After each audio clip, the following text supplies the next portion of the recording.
Hey, we are your hosts, NixMyth and Kylie Jo Smith, and today's episode is called Words Matter. Words matter. They matter. What we really mean when we say things. Oh. What did you mean when I was you said putting that? some extra letters in there just because Were you? I was trying to do it. But hey, before we do anything else, why don't you stop what you're doing and share this? Don't you think that's a good idea? It's a great idea. I think it's a really good idea. You can even, if you haven't already, hit subscribe if you're on YouTube, and if you're on any other podcast playing thing, just hit subscribe on that as well, and it will be awesome. And you can also leave us a rating. So we actually didn't even realize there were people that were leaving us ratings. So and thank reviews. you. Come on. Reviews, yes. Thank you, guys. So if you like what you're hearing, go ahead and give us 5 stars. If you don't like what you're hearing, give us 5 stars anay. And then leave a negative review. Or it's don't totally okay. leave. No, don't do that. No, it's okay if you just leave the 5 stars and call it a gift. Call it a gift to people that have been praying for you. Yes. And we have been growing, which means we've been creating more content. Yes. We're trying to do more stuff with our podcast, trying to bring you more of what you want to hear. And so what we're asking is, if you want to get deeper in the conversation, if you want to know more, not no mo, but know more. If you want no mo, don't listen anymore. If you want to know more, if you want to be more involved, if you want a voice, if you want a seat at the table as we're having these discussions, think about joining our inner circle. Oh, what's the inner circle? The inner circle, yes, because Jesus had an inner circle. He had them few that he would rock with, that rocked with him always. And our inner circle is exactly that. It's our Patreon group. And so if you want to be a part of our inner circle, you can join for as little as $2 a month. And that gets you extra content. It gets you coupons. It gets you discounted merch. It gets you first looks at all the stuff we're doing. Yeah. And it also gets you live chats, which we're still working on setting that up. So. Yes, it's going to be awesome on Discord. Also, so there was this pandemic that happened. Wait, what? I know. Where was I? Under a rock, apparently. Apparently. And we had this huge plan. Okay, I won't say huge. We had a great plan. It was grand. It was a grand plan. It would have been historic. Anyway, we had a plan to release my single, Save Me, but that had to change because of wanting to stay safe and not get sick. Yep. So we're actually kind of going through another wave of that. Yeah. We're still in the pandemic. Here in Kansas, at least. It's very weird. It's kind of like nobody knows how to respond or do things. Like, do I wear a mask? Do I not wear a mask? Just wear your mask. I wear a mask. Anyway, so we've prayed about it, and we decided that we are going to move forward with releasing my song. Yes. And the details about that will be coming to our inner circle first. Yep. And Kylie Jo's Patreon. Yes, as well. I have a Patreon. I don't have it. My Patreon supporters don't have a name yet. That's okay. They can name themselves when you've got a billion of them. Hey. And all the hundreds of thousands of fans, they can name themselves. Sure. So just stay tuned for that. We're going to be able to announce that soon. It's going to be awesome. It's going to be later on in August. So if you're not following our social medias, do that. Just so you can stay abreast to what is happening. Nice word. Thank you. It's a great word. I think so. Speaking of words. Yep. Words matter, y'all. They matter. And so we are going to jump into this right now. What I found, and you can tell me if you've seen this as well. Okay. Looking at arguments, and again, social media seems to be the place where we like to argue. That's like where we go just to pick fights. And so we're like, ooh, who can I argue with today? Click. But what ends up happening a lot of times is we start fighting over the argument and not using the argument to further the issue. Yep. And so this happens because we get into semantics. We get into, well, you said this, but what that really means is this. And what you meant was, and what I said, but what, and then we have this position where we're arguing from 2 different starting points. And we haven't even established the foundations of what we're arguing about. Yeah. But we like to jump in and assume everybody knows what we're saying, and we know what everybody else is saying without clarifying. My goodness. I'm already like emotionally exhausted from hearing that. It happens though, and it does that. And so what we have to understand is, as rational human beings, if you are a rational human being, I can't just some people are not. It's true. Especially right now. Some people definitely are irrational human beings. But if you want to be a rational human being, if you want to know more, if you want to engage in a discussion where you can further understand others and maybe come to a resolution or come to a deeper understanding, you have to start by agreeing on the terms. Like, know what you're talking about. Yes. Because if you don't know what you're talking about, again, you're going to be arguing. You're going to be talking at each other and not to each other. And oftentimes arguing from a place of emotionality rather than wanting to discuss. Yeah. Like a discussion happens between people. An argument happens at people. Exactly. It's like shooting or with arrows. people. I don't know. For people. It's not for people. It's against people. Yes, there we go. Most of the time. And so like you may end up getting your point across, but it's not to help anything go further. I like how you said to move the discussion further along. There's a starting point that we need to have established. And then we either need to define where we're trying to go. It's like in speech class, which I didn't do very well in speech class because I didn't like to follow the instructions. I just really didn't. I was like, why do I have to do it that way when I could just bypass? Anyway. Why can't I just put my own little razzle dazzle on? Right. But in speech class, you learn, okay, I'm going to discuss these things. First, I will tell you this, then that. And then by the end, you'll be able to tell me this. Very clear, like the destination is laid out for you. Yeah. But instead with these discussions or these arguments, these battles of the will. Yeah, who can be quickest and wittiest and most and snarkiest. Yes. And I'm guilty of it too. I will just say I can dish out. I will take the snark. Ooh, Kylie. But the snarks. Do you remember the Snorks? Sorry, the Snorks, the cartoon. The Snorks. Oh, yes, I do. The little little fish people and they have a little snorkel. Anyway, so that had nothing to do with anything. But she said Snarks and I thought of Snorks. We need to have a meme that has the Snorks on it. That's right. Anyway. Go ahead. Sorry. But yes, we get snarky, we get sarcastic, because if I can belittle you with my words and shut you up. Yeah. And drop the mic on you. All those things we like to do. Yeah. Then I can be right. And I don't have to actually engage in the conversation. Or I can feel right. You may be wrong as 2 left feet, but you can feel right. And your feelings will be wrong. Let me just tell you. You're wrong in your feelings. We've got an episode about that. You can be wrong. It can happen, just so you know. Yes. And so one of the arguments that we've seen come up over and over and over, and not to beat a dead horse or to poke a lying, what is it, poke a tiger? Poke a sleeping bear. That's what it is. None of that. Poke a lion either. You probably shouldn't poke anything wild. It's going to kill you. Is the argument about Black Lives Matter. Because what comes up every time in any thread that I've read is people, especially from believers, and we're not downing anybody, but there's a hard differentiation that people have between the organization Black Lives Matter and the social movement Black Lives Matter. See, and the way I understand it is that there is a, what is the word when you are projecting? There is a projected issue with that. But what I believe, unless I'm proven wrong, what I believe is that proven guilty. Yes, there is an issue with the statement and the movement itself. But it's very easy to say, well, my real issue is with the organization. That's what it is. It's the organization. Let's give people the benefit of the doubt. Okay. Right. You're much better at that. I'm just going to do it. We're going to extend grace in this opportunity that we have presented before us. Yes. And we're going to say that some people really agree with the concept that Black people have been oppressed for years, and that it's not just general oppression of like Black people killing Black people, because that's a scapegoat. Probably talk about that false on another news. thing. But the real issue that we're addressing as a people group and that people are standing up against is the structural issues that justice is not sought when a Black person is murdered, specifically by police or authorities. And the far-reaching effects of that, socially and economically. Which is a very specific thing. Which is why when people say Black Lives Matter and you bring up something like, well, what about Black people that kill Black people? That's an issue too. And I can tell you several anti-gang marches that I've seen, that I've prayed at, where they've been praying for peace in these neighborhoods where there's violence. And this happens all the time. This isn't new. But what we understand is that when a Black person kills a Black person, the person that did the violence is going to go to jail. Is going to get justice served and to we them. seek justice for that. We ask for justice, but we also ask for justice when the systems aren't operating the way they should. Yes. And so that's kind of the scope. And so if people have this issue of like, I want to support my brothers and sisters of color, but I can't get behind this organization that has the same name as this movement.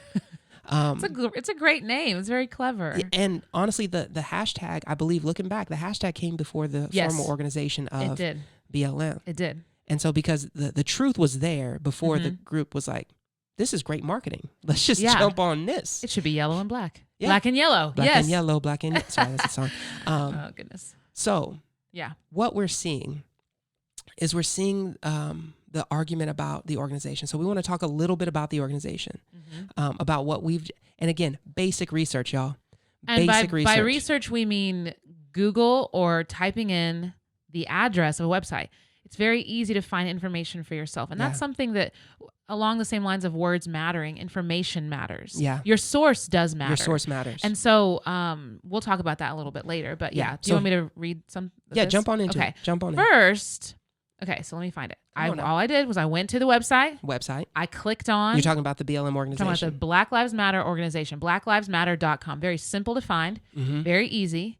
They have a whole thing. They say about, and then you can go to about Black Lives Matter and what we believe, and then the co-founders and all that. So I went to the what we believe thing.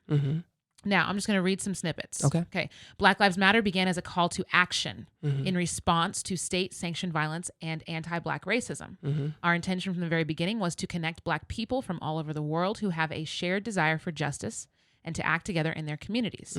The impetus for that commitment was and still is the rampant and deliberate violence inflicted on us by the state. Going down a little bit further. Every day we recommit to healing ourselves and each other and to co-creating alongside comrades, allies, and family, a culture where each person feels seen, heard, and supported. We acknowledge, respect, and celebrate differences and commonalities. We work vigorously for freedom and justice for Black people and, by extension, all people. We are unapologetically Black in our positioning. In affirming the Black Lives Matter statement, we need not qualify our position.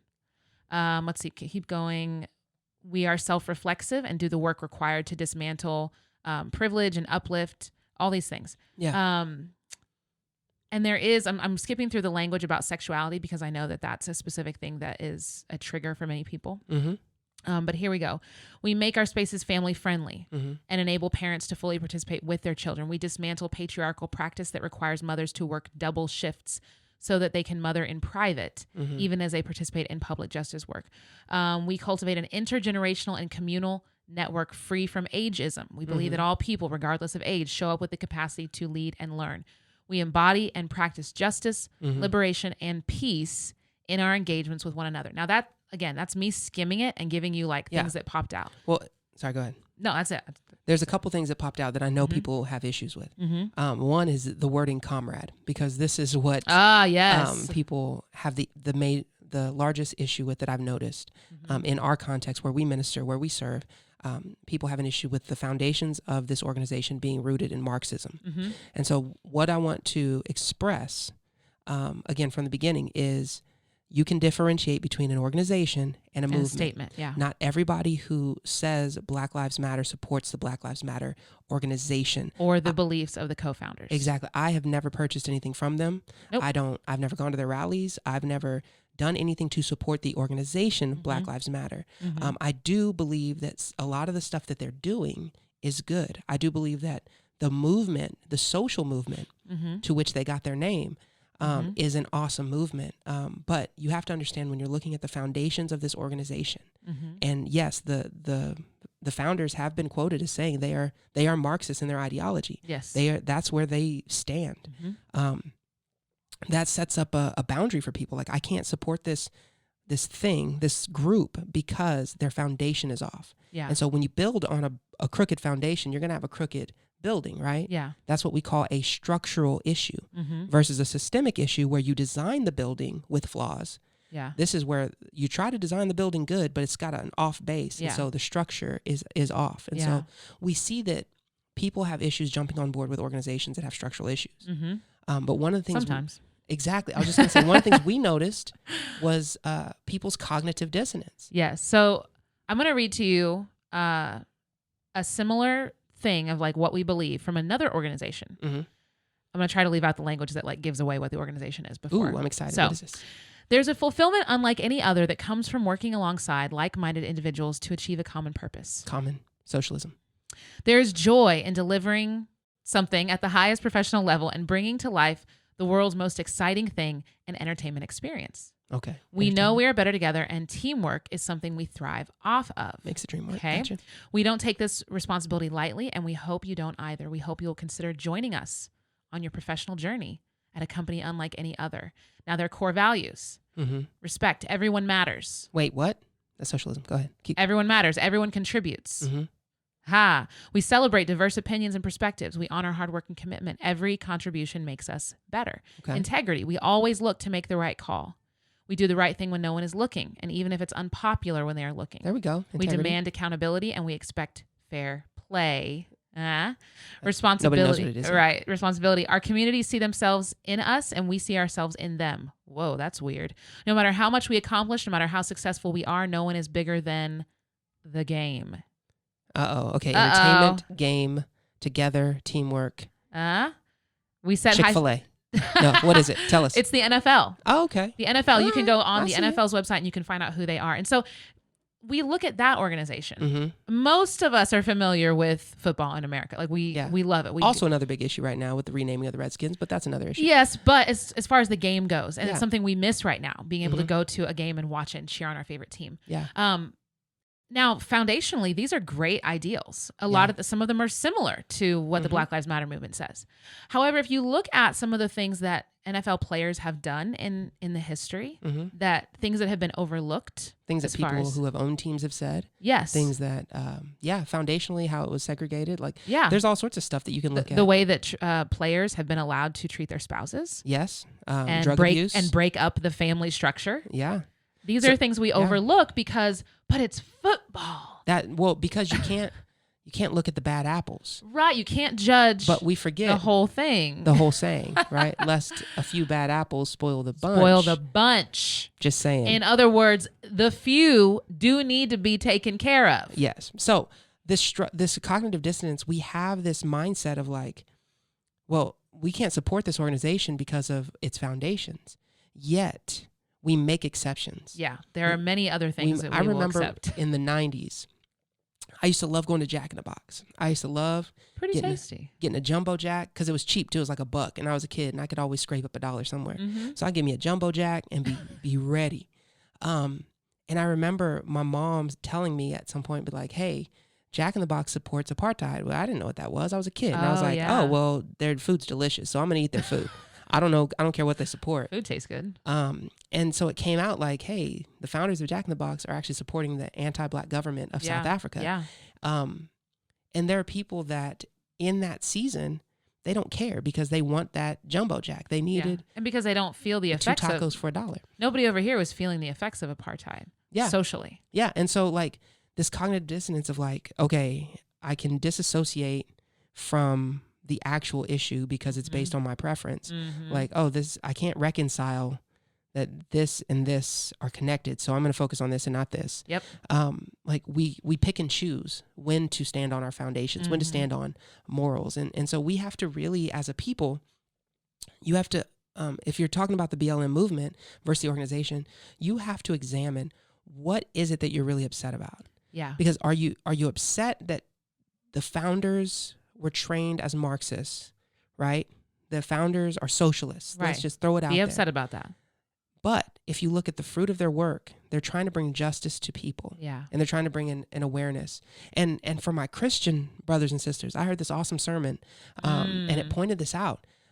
Our walk as believers should have been to engage in racial equity. To bring light. Yes, to push back the darkness. And so what happens is when we don't engage in the conversation, when the church doesn't step up and say, hey, we believe that Black Lives Matter because we believe that God created our ethnicity. We believe that all of these issues are an issue that need to bring that we need to bring the light of Christ into.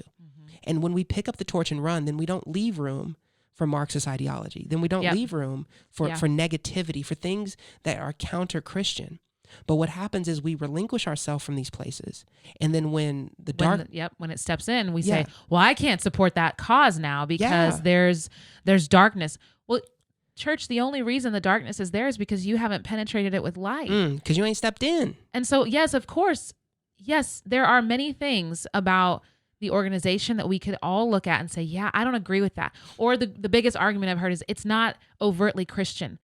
When I read the ideals of the NFL, nothing about it is overtly Christian. No. Nothing about it talks about anything to Christ do with Jesus. So if I'm going to say that the main reason I don't support something is because it is not overtly Christian, yet in the rest of my life, I support many things and I purchase products or tickets to events Maybe not now. I'm making myself that word that we really hate in the church, but that's that word that the world loves to describe us, which is a hypocrite. Hypocrite, yeah. And Lord help us, we cannot make ourselves hypocrites like that and expect to have a witness in the world. Yeah. Nobody cares how much you know about Marxism. In fact, if you are so hung up on knowing what Marxism is and how to identify it and how to know if somebody's a Marxist, I would wonder, why are you spending so much energy learning about something that you're against? Yeah. How does that help you love people in the now? How does pointing out the structural foundations of these 2 or 3 founders, I think there's 3 women that found it, pointing out their training, their education, and saying, hey, they started off as communists. Awesome. Why does that stop you from loving the people in your life now? Like, why does that stop you from jumping onto this movement that is beyond the organization? The organization is a small part of the movement that is really there to say that there is value, there is dignity that lines up with Scripture, that God has given each people group inherent dignity by being made in the image of God. Yeah. And so, like, we can define ourselves as Christians. You don't have to jump in and say, I believe in Black Lives Matter, so that means I have to support this movement and I've got to sign up for the organization and I've got to join this club. No, you can say, I support the Black people in my life. I support the issues that they're facing. I support them in the midst of it. Or I believe that there is injustice, and I believe in fighting against it because, especially as a Christian, injustice is something we should be aware of and we should be willing to fight against in this world for those who are oppressed. That's and so right. regardless of what you believe or what you disagree with about the founders and the organization itself, and know that we don't agree with it. Yeah, there's some things in there we're like, no, I can't. It's not Jesus. I'm not in with that. Yeah. But what I am for, and I think it was, who said it? I'm for justice no matter who it's for. I can't remember. Is it Malcolm X? I don't know. It's a good quote though. I'm for truth no matter who it's for or against. It's one of those, like, we should be for justice, church. We can't say, oh, well, I'm for justice, but because that organization says justice on their website and they also... which, by the way, Marxism and communism are not on the website. The only word referencing that was comrade. Yeah. But it was Malcolm X. I'm for truth no matter who tells it. Yes. I'm for justice no matter who it's for or against. Yeah. Like, we should be so attached to the actual word and the meaning of the word justice and righteousness and truth that even if someone says it who is a communist, we say, I'm for truth. Let's figure out what that truth is, though. Yeah. Let's engage on that. That gives you a place to start the conversation. Yes. Instead of going, because it's so easy to start with what we're against, right? And I think another thing looking at words matter is this ideology that's coming up about being anti-white. Ugh. And I want you all to know that fragility. We're not anti anyone. Right. But you can be pro something without being anti something else. Yeah. I'm pro. What am I pro? I'm trying to think of an example. I'm pro coffee. I'm professional. I'm pro coffee. Doesn't mean I'm anti tea. No, I can be for something and not against something else. But it's that scarcity mentality we've talked about. If you're for this, that means you're taking away the focus on this. And one of the arguments I've heard is when you're being pro-Black, you're being anti-white. False, fake news. But let's dive into that. Yeah. I've heard this because there's this, it feels like you're being attacked. When somebody comes up against, or not comes up against you, but when you feel like your identity isn't being validated in a statement that somebody's making, right? Okay, yeah. So if you are standing next to me and you're like, women rule, and I'd be like, men are cool too, though. And it's like, that's what elementary school students do, though. Yeah. Girls rule, boys rule. Yeah, but it's this thought of like, I'm not mad that you're saying women are good, right? But I feel defensive because I'm feeling like who I am isn't validated in that moment. Well, and you're not saying outright that men are not cool or lesser than, but I'm gonna feel that way. It's implied, right? You take it as you infer it. Yeah. Even if it's not implied, you infer it. Yeah. And so what we have to understand is a couple things. First off, I've heard the argument of like, why can there be Black pride but not white pride? And here's what I want to tell you on this. Listen, y'all. Listen closely. I read this. Someone said it, and I was just like, that's it right there. Boom, dynamite. Black people in America were robbed of their history.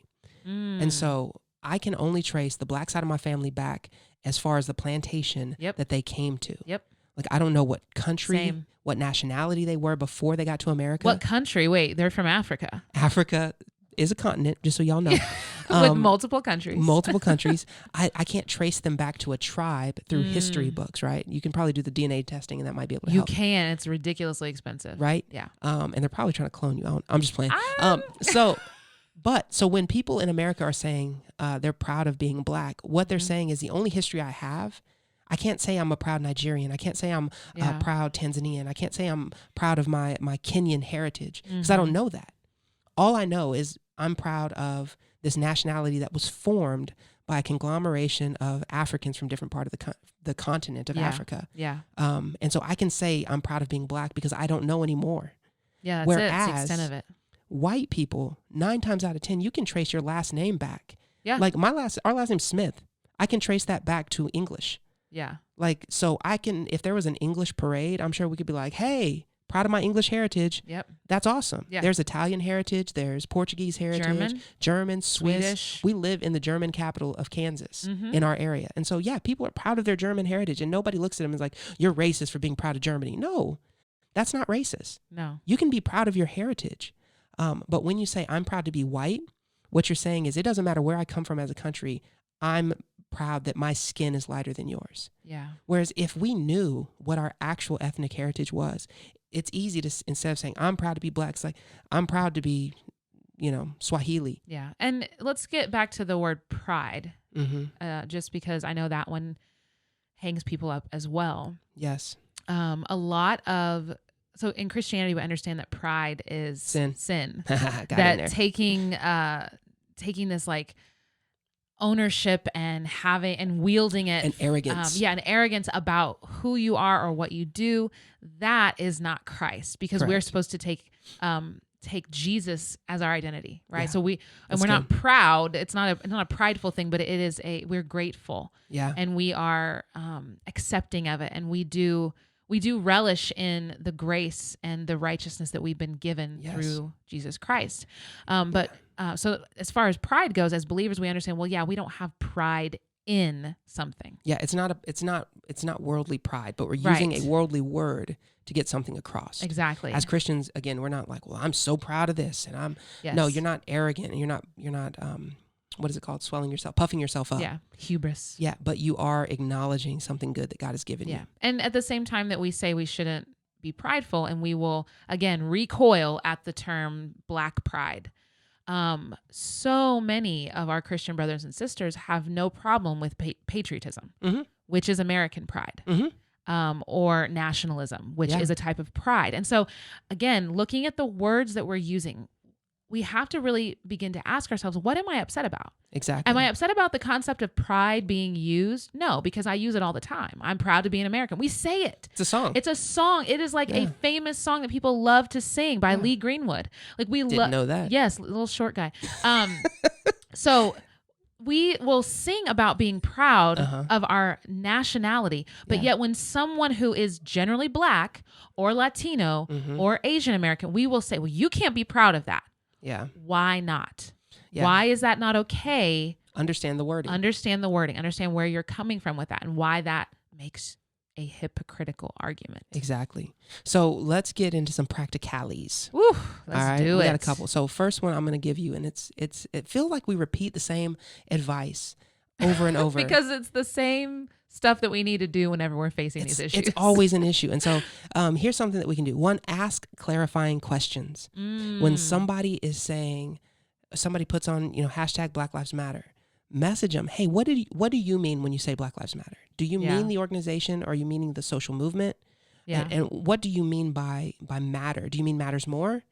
Like, if you have some understanding in your mind that you're automatically responding with, maybe you should ask clarification before you get angry and start to respond. Yeah, or write them off. Yeah, or call them whatever, socialist, Marxist, hedonist, heathen, something, whatever. Yeah, because our ignorance will show when we assume the answer. Yes. Like when you go into a conversation, and again, you may get into an argument with someone, whether it's in person or on Facebook. or wherever, where by the time you get to the end of it, like, oh, wait a minute. We meant the same. We were saying the same thing. Yeah. But you know what? There was some ignorance at play. That's right. Because I was assuming something without asking for clarity. And that's so important. And you don't have to ask in a confrontational way. Like, what do you mean Black Lives Matter? Like, hey, I'm just trying to get some clarification for me. Yeah. It's as simple, and own your part of it. Own whatever 2% of ignorance you may have. Like, hey, I'm not really familiar with this. Can you help me understand? Yeah. It will help so much in the conversation. Yeah. Ask the clarifying questions. Just do it. Yeah. Also, be smart. I know it sounds so simple, right? Do your own research. Get off of, Lord help us, Fox News. Get off of it. CNN. Get off of CNN. Get whatever news, MSNBC. Get off of Facebook. Y'all, and here's what I'm going to say too. There's nothing wrong with listening to the news, but listen to multiple sources and try to listen to people that don't sit on the same side. So like if you adhere to Fox News, awesome. But also listen to some other sources. That way you can compare. Be like, oh, what? They're way over here and they're way over here. But there's this middle thing that they're agreeing on. That's probably where the truth is. And so, yeah, get off of whoever's cheering you on and making sure that you feel all warm and fuzzy. Yeah. And it's not even that. Normally it's stay away from the people who are cheering you on in your hate for the other people. And who are riling you up. Exactly. Because most of what we see in the echo chamber is getting riled up. It's getting gassed. You're getting gassed. Yes. And also, like, don't use social media as a news source. We have a friend who I love that she did this. And I was freaking out when I first started reading it because I was like, no, she's gone off. She had a picture up and it was like, do you see this person? This person back in this year purchased the cure for something called CV-19. Yes. And it was like, actually, no, none of this is true. I made this meme, but like it is a manufactured meme. But it looks like one of those that are going around, exposing people. I bet you didn't know. And that's honestly where I see so much of the church being distracted in finding this solid ground in a frame of something, in like a reference to a hint of truth. Yeah. That is simply an image that is catching, it's eye catching, and it fuels you, it gasses you up. Yeah. So don't use that as your news source, as your truth source. Of course, as believers, we go to Scripture first. That's where we find our truth, and we find the understanding of how to interpret these things we see in the world. That's good. Yeah, you got to use Scripture as your lens. Yeah. One of the things Scripture tells us in the book of James is, I even wrote it down because I'm bad at quoting things directly, so I didn't want to misquote it. It says, know this, my beloved brothers and sisters, let every person be quick to hear, slow to speak, slow to anger. For the anger of man does not produce the righteousness of God. And so what James is telling us is instead of being so quick to respond and react and chime in. And correct. Be slow to speak and quick to hear. And I love that in the Jewish context, right? Because James was a Jew who was converted after his brother, he realized was God. Crazy story. Should make a movie about that. Yes. But so James had this understanding, this Hebrew understanding of the word hear, which is when you hear something, you respond to it, right? So you change, there's action that follows. It's not hearing and then speaking. It's hearing and then doing. And so when he says be quick to hear and slow to speak, slow to anger, he's saying hear the truth and allow that to motivate you into love. 90 seconds. And then be slow to speak. And when you do speak, it shouldn't come out of anger. It should come out of the righteousness that God requires. Excuse me. And James also talks about religion that God calls pure and faultless or righteous. And so how are we going to know what that is? How are we actually going to know how to pursue that if all we're trying to do is to say all the things we're against and all the ways that we don't support things because we heard some sliver of something off of some channel we were watching? We're not going to be able to listen and to be able to actually respond in those things. So those are. Listen, I guess my summation of that. Yes, good word. Listen to understand and not just to respond. Just wanted to hit that real quick before we get out of here. It's good. And this can be talked about forever. Words matter, define where you stand, all that stuff. We'll probably do another episode of this in like 6 months because hopefully not. more words will come up. Hopefully people will learn and everyone will be enlightened and we won't have to. So, all right. Well, okay. I mean, just hoping. God can do it. God can do it. Yes. Well, this has been the NixMyth podcast. We hope you've gotten a dose of real life. No myth. Be blessed.